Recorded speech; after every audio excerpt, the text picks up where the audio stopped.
Hi friends, ఈరోజు మనం back to the future part 2 movie గురించి మాట్లాడుకుందాం. ఆల్రెడీ పార్ట్ 1 వీడియో మన ఛానల్లో ఉంది, ఒకసారి ఆ వీడియోని కూడా చూడండి.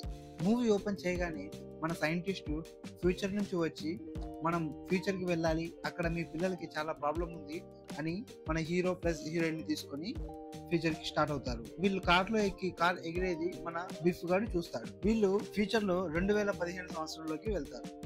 అయితే హీరోయిన్ మాటి మాటికి మన సైంటిస్ట్ ని క్వశ్చన్స్ వేస్తూ ఉంటుంది. ఏమైంది, ఎందుకు వచ్చాం, ఇక్కడ ఏం జరుగుతుంది, అది ఇది అని క్వశ్చన్స్ అడుగుతూ ఉంటుంటే మన సైంటిస్ట్ గాడు మొత్తం మంది ఇచ్చి ఆమెను పడుకోబెడతాడు. మన హీరో గాడు ఎందుకు అలా చేసావు అంటే, ఊకే క్వశ్చన్ అడుగుతుంది, లేకపోతే ఏంద్రా భయ్, నాకు తెలిసిందే గింత, ఊకే క్వశ్చన్ లేదు, పండ పెడదాం, ఓకే అవసరం లేదని చెప్పేసి పక్కన పెడతాడు.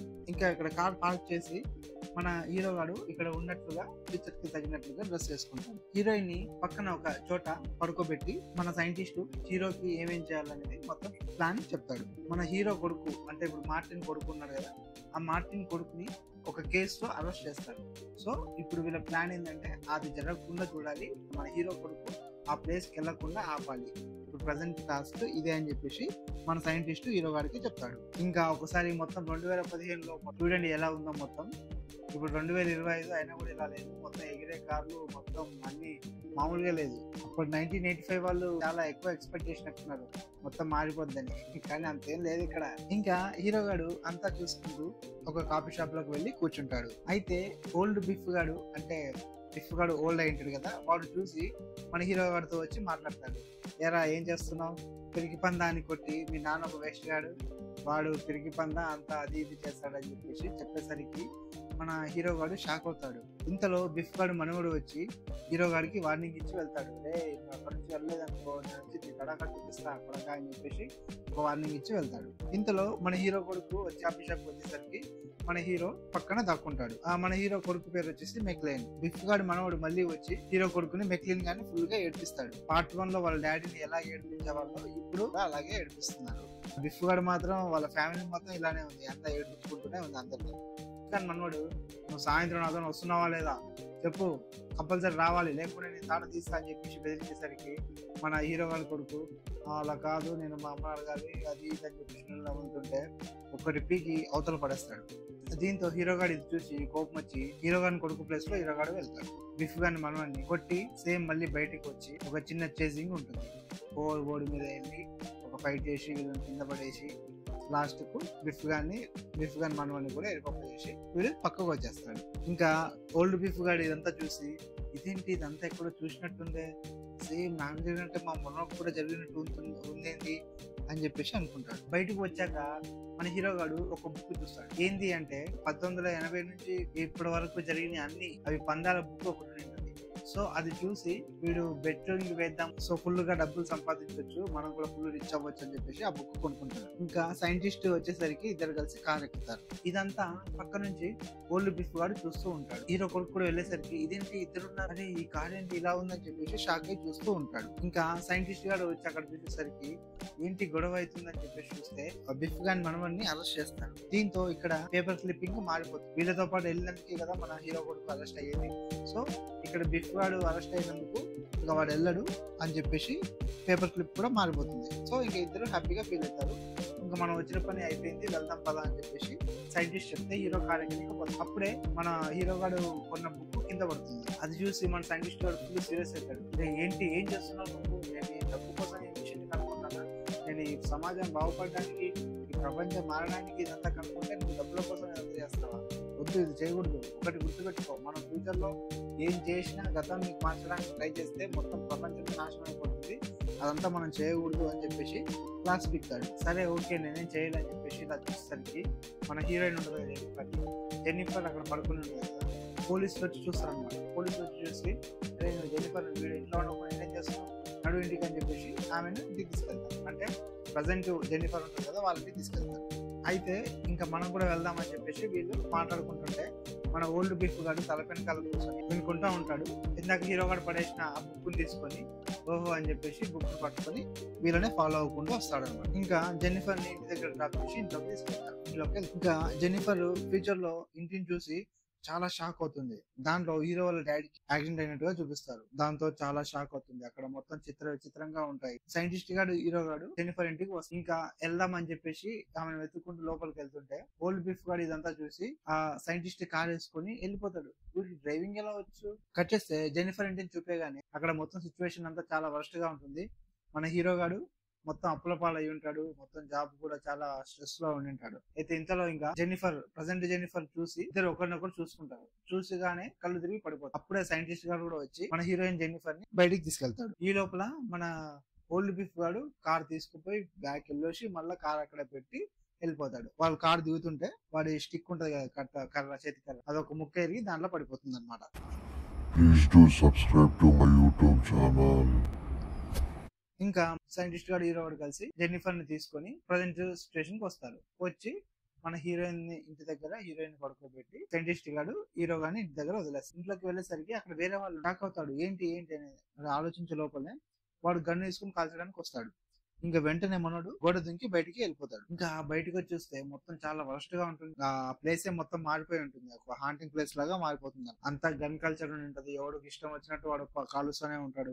ఇప్పుడు ఏంటి అన్ని షాక్ ఒక్కుంటూ బయటకు వచ్చి చూస్తే ఒక పెద్ద బిల్డింగ్ కనిపిస్తుంది. ఆ బిల్డింగ్ ఎవరిదో కాదు, మన బిఫ్ గార్డ్ అయి ఉంటుంది అనమాట. వాడు బిఫ్ గార్డ్ మ్యూజియం అని చెప్పేసి ఒక మ్యూజియం పెట్టుకుంటారు. దాంట్లో టీవీలో ఏం చెప్తారంటే రేసులు గ్యాంబ్లింగ్ లో ఆడి మస్తు రిచ్ అయిపోయాడు, మొత్తం గవర్నమెంట్ నే కంట్రోల్ చేసేంత స్థాయికి వచ్చాడు అని చెప్పేసి చూపిస్తారు ఆ టీవీలో. అంత పెద్ద బిల్డింగ్ దాన్ని చూసుకుంటూ మెల్లగా లోపలికి వెళ్తాడు. వీడు వాళ్ళ అమ్మనే పెళ్లి చేసుకున్నట్లుగా చూసి షాక్ అవుతాడు. బిఫ్ గారు మా అమ్మని పెళ్లి చేసుకున్నా అని చెప్పేసి బాగా షాక్ అయి కింద పడతాడు. కట్ చేస్తే ఇంకా బెడ్ పై లేస్తాడు. బెడ్ పై లేచి అమ్మ బ్యాడ్ కళ వచ్చిందమ్మా, షాక్ అయ్యాను, అసలు చాలా వర్స్ట్ గా ఉందమ్మా కళ అంటానికి. ఏం కాలేదు అని చెప్పేసి ఏం బాధపడదు అని చెప్పేసి వాళ్ళ అమ్మ వచ్చి లేపేసరికి మనోడు షాక్ అవుతాడు. ఎందుకంటే వాళ్ళ అమ్మ కొంచెం ట్రెండీగా రెడీ అయి ఉండి ఉంటుంది అనమాట. ఏంటి ఏమైంది ఎందుకు అట్లా అన్నావు అంటే, లేదు నేను ఎప్పటి నుంచో ఇలానే ఉన్నా కదా అని చెప్పేసి అంటాడు. వస్తున్నాడు నాన్న వస్తున్నాడు జాగ్రత్తగా ఉండని చెప్పేసి చెప్పేసరికి చూస్తే వాళ్ళ నాన్న బిఫ్ గాడు అంట. బిఫ్ గాడు వీళ్ళ డాడీ ఏంటి హీరో గాడు షాక్ అయిపోతాడు. హీరో గాడు కాదు, నేను కూడా షాక్ అయ్యాను. స్టోరీ ఏంటంటే ఇంకా జార్జ్ గాడు చనిపోయాక బిఫ్ గాడు హీరోయిన్ ని పెళ్లి చేసుకుంటాడు. జార్జ్ గాడికి పుట్టినాడు. వాళ్ళ బ్రదర్స్ ని వాళ్ళ సిస్టర్స్ ని ఈ బిఫ్ గాడే పోషిస్తుంటాడు అనమాట. అందుకని హీరోయిన్ వాడి దగ్గరే ఉంటది. మీరు ఏమైనా ఎదురు తిరుగుతున్నా వాళ్ళని చంపేస్తాను బెదిరిస్తే హీరోయిన్ ఇంకా బిఫ్ గాడు ఎట్లా చెప్తే అట్లా ఇంటది. బిఫ్ గాడు వెళ్ళిపోయాక మన హీరో గాడు అడుగుతాడు, అసలు ఏమైందమ్మా, అసలు నువ్వు వీడిని పెళ్లి చేసుకోవడం ఏంటి, అసలు నాన్న ఎక్కడ వెళ్ళినాడు, నాన్నకి ద్రోహం ఎందుకు చేసావు అరే ఏం మాట్లాడుతున్నావురా, మీ నాన్న ఎక్కడున్నాడు అక్కడే ఉన్నారా, మీ నాన్న చనిపోయి 12 సంవత్సరాలు అయింది అంటానికి అయిపోయా ఫ్యూజ్ అవుట్ అయిపోతాయి. ఏంద్రా ఎక్కడ ఏం మాట్లాడుతున్నారు, అసలు ఏ తప్పు జరిగిందని చెప్పి సమాధి దగ్గరికి వెళ్తే ఫుల్ ఏడుస్తూ ఉంటాడు అనమాట. అయ్యో నాన్న ఏమైంది అని ఫుల్ ఏడుస్తుంటే వెనకాల సైంటిస్ట్ గాడు వస్తాడు. నువ్వు ఇక్కడికి వస్తావు అని నాకు తెలుసు, మనం ఏదో తప్పు చేసాము, మొత్తం ఏదో ఒక ఫ్యూచర్ తో ఆడుకుంటే ఇలాగే ఉంటుంది, ఇక్కడ మొత్తం మారిపోవడం వల్ల ఇది ఎంతగానో మారిపోయింది, ఏదో చిన్న తప్పు చేసాము, అదేంటో అర్థం అవుతలేదు అని చెప్పేసి చూస్తాడు. నేను వచ్చాక కార్ చెక్ చేశాను, చెక్ చేస్తే మన కార్ లో ఈ బిఫ్ గాడి ఓల్డ్ స్టిక్ ఉంది, అదే కాక నువ్వు కొన్న బుక్ స్లిప్ కూడా దీంట్లోనే ఉంది, అంటే ఆ ఓల్డ్ బిఫ్ గాడు ఇక్కడికి వచ్చి పోయాడు, అందువల్ల ఈ ప్రాబ్లమ్స్ మొత్తం ఏర్పడ్డాయి. ఒకవేళ మనం ఫ్యూచర్ కి వెళ్ళినా సరే సేమ్ మళ్ళీ మనం వాడు క్రియేట్ చేసిన ఫ్యూచర్ లోనే ఉంటాం, కాబట్టి ఇదేం మార్చలేము.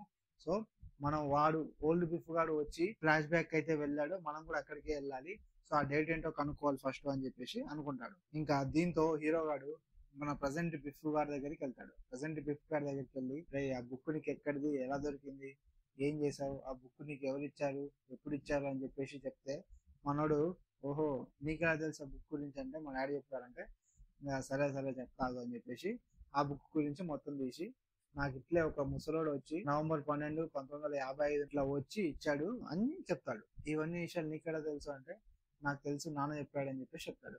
మరి చూసి ఈ బుక్ చాలా జాగ్రత్తగా నాకే ఇచ్చాడు, ఎవరికి ఇవ్వద్దని చెప్పాడు, ఈ బుక్ నేను ధనవంతం చేస్తానని చెప్తే నేను నమ్మలేదు, ఇప్పుడు నమ్మాల్సి వస్తుంది, ఈ బుక్ వల్ల నేను ఈ స్టేజ్ లో ఉన్నాను.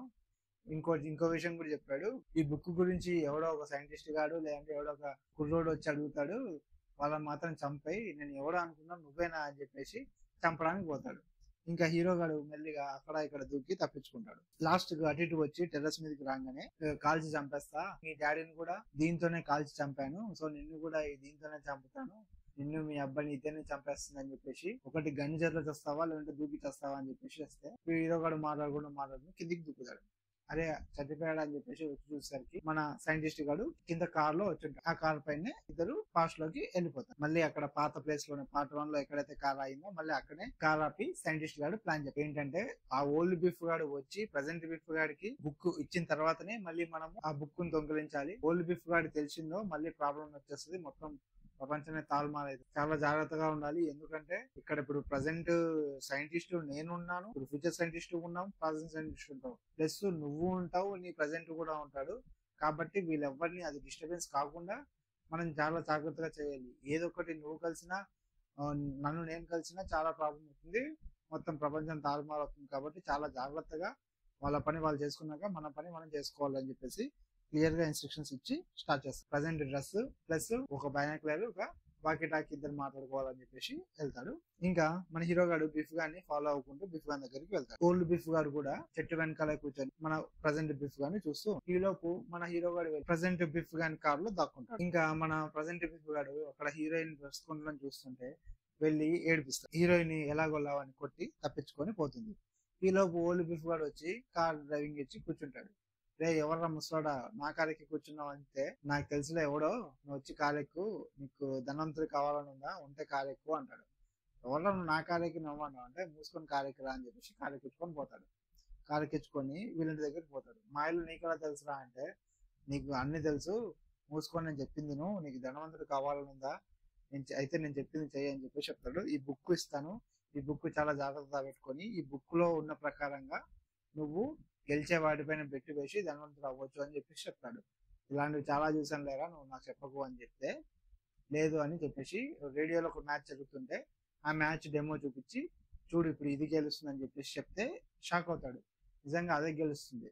సో ఈ బుక్ ని ఇలా పెట్టుకొని చాలా జాగ్రత్తగా పెట్టు అంటే మనం కేర్లెస్ గా పక్కన పడేసి ఒకటి పీకి, అరే ఇప్పుడే కదా చెప్పాను ఆ బుక్ చాలా జాగ్రత్తగా పెట్టుకో, చాలా విలువైనది అది, దాంతోనే మంచిగా ఎన్నో సంపాదించుకోవచ్చు, సో చాలా జాగ్రత్త అని చెప్పేసి చెప్తాడు. సరే సరే నువ్వు వెళ్ళు నేను చూసుకుంటాను అని చెప్పేసి మన ఓల్డ్ బిఫ్ గాని పంపించేసి ప్రజెంట్ బిఫ్ గాడు చూస్తుంటాడు. వాడు కార్ షెడ్ లో లాకేసి వాళ్ళు వెళ్ళిపోతాడు. ఇంకా మన హీరో గాడు ఇక్కడే లాక్ అయిపోతాడు. సైంటిస్ట్ కి ఫోన్ చేసి చెప్తాడు బిఫ్ గాన్ దగ్గరనే ఉన్నాను, చెప్పగానే సరే నేను వస్తాను అని చెప్పేసి ఇంకా చీకటి అవుతుంది. మనోడు పార్టీకి బయలుదేరి సేమ్ కార్ లో వచ్చేసరికి మనోడు మళ్ళీ సేమ్ కార్ లో కార్ లో వెళ్ళగానే సైంటిస్ట్ గారు సైకిల్ వేసుకుని వచ్చి ఎక్కడున్నావు మార్టిన్ ఎక్కడున్నావు అని అడుగుతాడు. ఇంకా అలా హీరో గాని వెతుకుంటూ మన క్లాక్ టవర్ దగ్గరికి వెళ్తాడు. అక్కడ చూస్తే ఆల్రెడీ మన ప్రజెంట్ సైంటిస్ట్ మన పాత మార్టిన్ గాని పంపడానికి ప్లానింగ్ చేస్తూ ఉంటాడు. ఇంకా కాసేపు కొత్త సైంటిస్ట్ ఓల్డ్ సైంటిస్ట్ ఏమీ తెలియని వాళ్ళలాగా అంటే అన్నోన్ పర్సన్స్ లాగా మాట్లాడుకుంటూ వెళ్ళిపోతాడు. ఇంకా ఇక్కడ యంగ్ బిఫ్ గాడు పార్టీలోకి వస్తాడు. ఆ బుక్ ని వాడు బ్యాక్ ప్యాకెట్ లో పెట్టుకుని పార్టీలో డ్రింక్ చేస్తూ ఉంటాడు. ఈ లోపు ప్రిన్సిపల్ గాడు ఇది చూసి, రే ఏం చేస్తున్నావు ఇక్కడ, నువ్వు ఇక్కడ ఏం చేస్తున్నావు, అయినా నీకు దీంతో పని ఏందని చెప్పేసి ఆ బుక్ ని చూసుకొని వాడు ఒక మ్యాగజైన్ పట్టుకొని ఉంటాడు అనమాట.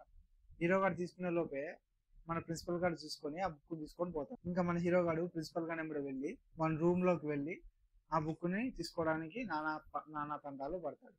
ఇంకా అది ఇది చేసి లాస్ట్ కి ఎలా వల్ల బుక్ ని సాధిస్తాడు. కానీ బిఫ్ గాడు ఆ బుక్ ని మార్చేసి ఉంటాడు, పైన అట్ట పెట్టి లోపల ఆ మ్యాగజైన్ పెట్టుంటాడు. ఇది చూసి షాక్ అయ్యి మళ్ళా సైంటిస్ట్ గారికి ఫోన్ చేస్తాడు. మోసపోయాను, వాడు బుక్ ఇట్లా మార్చేసాడు అని చెప్పేసి, ఆ బిఫ్ గాడు వెళ్ళిపోయాడు, ఇప్పుడు ఎక్కడున్నా తెలుసలేదు అని చెప్పేసి ఫోన్ సైంటిస్ట్ కి చెప్తుంటే వెనకాలనే మన బిఫ్ గాడు హీరోయిన్ ని ఏడిపిస్తూ ఉంటాడు అనమాట. ఇంక ఇది చూసి ఆల్రెడీ మన హీరో వాళ్ళ డాడీ వాడిని కొడతాడు కదా, కొట్టిన తర్వాత మన హీరో గాడు వెళ్ళి దీనికి సిపిఆర్ చేయాలి అని చెప్పేసి వాడిని గుద్ది ఆ బుక్ తీసుకొని బయటకు వస్తాడు. ఇంకా ఇక్కడ సైంటిస్ట్ గాడేమో బండి స్టార్ట్ చేసి ఎగిరిన తర్వాత మలుపుతుంటే బండి వేరే దాన్ని గుద్దుకొని ఆ 1885 షిఫ్ట్ అవుతుంది. మనకు కొంచెం తాళ్ళు కూడా యాడ్ అవుతాయి. హీరో గాడు పార్టీలోకి వెళ్ళగానే బిఫ్ గాన్ ఫ్రెండ్స్ వీడు అనుకుని ఓల్డ్ హీరోని పట్టుకోవడానికి ప్లాన్ చేస్తుంటారు. ఇది చూసి మనోడు వాళ్ళ మీదకి రాకుండా అటాక్ చేసి పక్కకు వచ్చేసి ఇంకా హీరో గాడు హీరోయిన్ వాళ్ళు మాట్లాడుకుంటారు. మన ప్రజెంట్ హీరో గాడు ఇదంతా విని చూస్తూ ఉంటాడు. ఇలా చూసే లోపలనే మన బిఫ్ గాడు మన హీరో గాడిని కొట్టడానికి వస్తుంది. ఇంకా ఈ లోపు మన ఓల్డ్ హీరో గాడు వచ్చి ఇట్లా తలుపు తెరవగానే ప్రజెంట్ హీరో గాడికి దెబ్బ తగిలి కింద పడతాడు. ఇంకా అంతే బిఫ్ గాడు ఆ బుక్ తీసుకొని వాడు 4 గుద్ది బయటకు వచ్చేస్తాడు. మన హీరో వాడికి సైంటిస్ట్ గారు చెప్తాడు, డాక్టర్ ఇలా అయ్యింది, మొత్తం ఇలా అయ్యింది అంటే, సరే నువ్వేం కంగారు పడకు, వాడు ఎక్కడున్నాడు అంటే అక్కడికి వెళ్తున్నాడు అంటే, సరే కార్లో వెళ్దామని చెప్పేసి వెళ్తూ ఉంటారు. ఇంకా హీరో గాడు ఓవర్ బోర్డ్ వేసుకొని మన బిఫ్ గాని వెనకాలనే వెళ్ళి కారు పట్టుకొని మెల్లిగా బుక్ తీసుకోవడానికి ట్రై చేస్తాడు. కానీ అదే టైంలో బిఫ్ గాడు ఒకటి చూసి వాడిని తంతాడు. ఇంకా కారు అవుట్ ఆఫ్ కంట్రోల్ అయ్యి ఒక టన్నెల్లోకి వెళ్తారు. అక్కడ ఇంకా కొంచెం చిన్న చేజ్ లాగా అక్కడ ఇక్కడ తిరిగి మళ్ళీ దిగడానికి వెళ్తారు. ఇంకా హీరో గాడు ఆ బుక్ తీసుకొని కిందికి దూకేస్తాడు. ఇంకా అలా చూడగానే ఇంకా బిఫ్ గాడు ఫుల్ రేస్ చేసి వీడిని గుద్దడానికి వస్తాడు. మనోడు బుక్ పట్టుకొని ఓవర్ బోర్డ్ మీద గుహ బయటికి పరిగెడుతూ ఉంటాడు. ఇంకా సడన్ గా మన సైంటిస్ట్ గాడు తాడు పంపించి కారులోకి లాక్కుంటాడు. ఇంకా బిఫ్ గాడు ఇది చూసి ముందు బండికి గుద్దుకొని మొత్తం బురద బురద చేసుకుంటాడు. ఇంకా హీరో గాడు కిందికి దిగి ఆ బుక్ ని ఒక ప్లేస్ లో పెట్టేసి మొత్తం కాల్చేస్తాడు. ఇంకా అలా కాల్చగానే ఈ పేపర్ క్లిప్పింగ్స్ మొత్తం మారిపోతాయి. సైంటిస్ట్ అరెస్ట్ అయింది, హీరో వాళ్ళ డాడీ చనిపోయింది, ఇదంతా పేపర్లు మారిపోయి మళ్ళీ నార్మల్ గా అవుతాయి. ఇంకా ఇంటికి వెళ్ళిపోదాం, టైం అంతా నార్మల్ గా అయిపోయింది, ఇంకా మనం సాధించామని చెప్పేసి అనుకునే లోపే మొత్తం గాలి దుమారం వచ్చి ఒక చెట్టు కింద పడుతుంది. దీంతో సైంటిస్ట్ గాడు వామ్మో జస్ట్ మిస్, లేకుంటే బిస్కెట్ అయ్యే వాళ్ళం అని చెప్పేసి హీరో గాడు సైంటిస్ట్ గాడు మాట్లాడుకుంటారు. ఏం కాలేదు అని అనుకునే లోపే సడన్ గా పిడుగు పడి కార్ మాయం అవుతుంది. హీరో గాడు ఫుల్ షాక్ అవుతాడు. అరే ఏమైంది సైంటిస్ట్, నన్ను వదిలేసి వెళ్ళిపోయావా, ఎక్కడున్నా టాకీలో మాట్లాడినా కూడా ఏం వినపడదు. ఇంకా ఫుల్ వర్షం వచ్చి అలాగే బాధగా అలాగే కూర్చొని ఉంటాడు. ఇంతలో ఒక కారు వచ్చి అందులో ఒకటి దిగేసి వీడి దగ్గర నడుచుకుంటూ వచ్చి మిస్టర్ మార్టిన్ అంటే అవును అంటే, నేను నీకోసమే 70 ఏళ్ళుగా వెతుకుతూ ఉన్నాను, ఈ లెటర్ మీకోసమే వచ్చింది అంటే, నాకు లెటర్ ఏంటి అంటాడు. లేదు నీకోసమే, నీకే లెటర్ వచ్చింది, ఇక్కడ ఈ డేట్ లో ఈ టైంలో కంపల్సరీ నీకు నిలబడతావు అని చెప్పి లెటర్ లో కూడా రాసుకొని ఉంది అని చెప్పేసి చెప్తాడు. ఇంకా మనోడు ఏంటి అని లెటర్ చూస్తే మన సైంటిస్ట్ గాడు రాసి ఉంటాడు అనమాట. ఇంకా లెటర్ ఓపెన్ చేస్తే మన బ్రౌన్ గాడు సైంటిస్ట్ గాడు 1888కి నేను వచ్చాను, నేను ఇక్కడంతా హ్యాపీగా ఉన్నాను, నేను సేఫ్ గానే ఉన్నాను, నేను ఇప్పుడు 1885లో ఉన్నాను అని చెప్పేసి చెప్తాడు. నా గురించి రాకు, నేను ఇక్కడే ఉన్నాను అని చెప్పేసి చెప్తే ఇంకా హీరో గాడు ఫుల్ హ్యాపీగా ఫీల్ అయ్యి పరిగెత్తుకుంటూ వెళ్తాడు. కట్ చేస్తే ఇక్కడ మన సైంటిస్ట్ గాడు అంటే ఓల్డ్ సైంటిస్ట్ గాడు ఓల్డ్ మార్టిన్ మా ఓల్డ్ హీరోని ఫ్యూచర్ లోకి పంపించి ఫుల్ గా హ్యాపీగా ఫీల్ అవుతాడు. ఎస్ పంపించాను, సక్సెస్ అయిందని చెప్పేసి ఫీల్ అవుతాడు ఉంటాడు. ఇందులో మన ఊరు వచ్చేసరికి ఇప్పుడే కదా నేను పంపించాను మళ్ళీ వచ్చేవేంటి అంటే, లేదు అది వేరు, అది ఆ హీరో వేరు, ఇప్పుడు నేను వేరేది అని చెప్పేసరికి మళ్ళీ నా అని చెప్పేసి షాక్ అయి కింద పడతాడు. ఇంకా దీంతో నెక్స్ట్ పార్ట్ మళ్ళీ కంటిన్యూ అవుతుంది. నెక్స్ట్ పార్ట్ చాలా ఇంట్రెస్టింగ్ గా ఉంటుంది. ఇప్పుడు ఎందుకంటే వీళ్ళు 1885లోకి వెళ్ళిపోయి ఉంటారు. ఇంకా అక్కడ నుంచి మళ్ళీ ఎలా ఇక్కడికి వచ్చారు, ఎలా సెట్ చేశారు అనేది స్టోరీ. ఇదే లాస్ట్ పార్ట్, ఇది సెకండ్ పార్ట్. థర్డ్ పార్ట్ చాలా ఇంట్రెస్టింగ్ గా ఉంటుంది. దాని తర్వాత సినిమా ఎండ్ అయిపోతుంది. సో అదండి స్టోరీ. ఎక్స్ప్రెషన్ ఇట్లా మీకు నచ్చినట్లయితే నా వీడియోని లైక్, షేర్, కామెంట్ చేయండి. అలాగే మన ఛానల్ కి సబ్స్క్రైబ్ చేసుకోండి. ఎటువంటి సినిమాలు చేయాలో కింద కామెంట్ లో తెలపండి. So thank you, bye.